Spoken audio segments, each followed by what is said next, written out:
how to frame your face when you're filming your vertical talking head videos.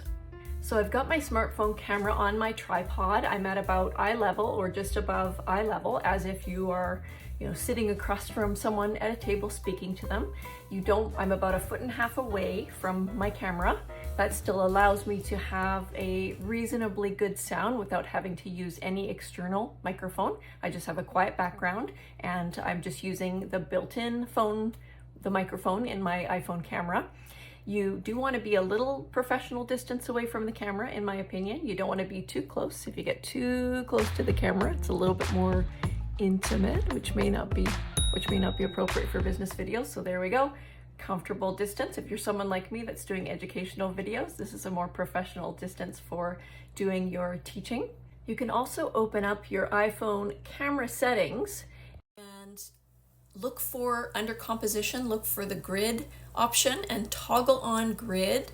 And when you go back to your camera, it'll actually show you the grid lines. If you want to get a sense, you can see I've kind of placed my eyes just under that first line on the grid to kind of get a sense of how to position yourself. Next, I want to talk about the safe zone. So the safe zone in vertical videos is the center portion of the screen where the interface elements of social media channels is not going to cover anything up. So for example, along the bottom of a vertical video on a social channel, you may see the profile picture, the username, you may see the first part of the caption, and along the bottom right-hand side of the video, you're going to see the like, comment, share functions, etc.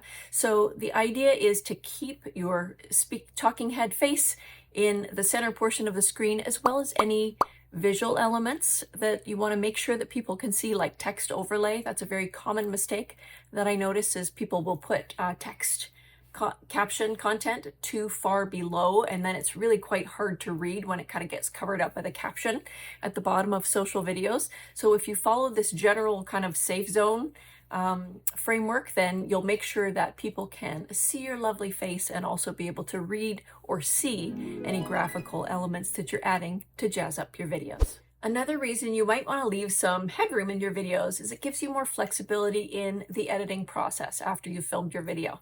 So if you wanted to be able to cut to a close-up, you can do that with your post-production editing. Also on the social media channels, in the social media feeds, it crops things different ways in different channels. So for example, on some channels, it'll crop a little bit on the top and a little bit on the bottom of the video when it appears in the feed. If someone taps on the video, of course, then it will show in the full vertical format. So there are some places where it may kind of grab the middle section of the video. So again, if you have your head at the very top of the video, you're potentially going to have your face get cut off a little bit. So stick to the safe zone.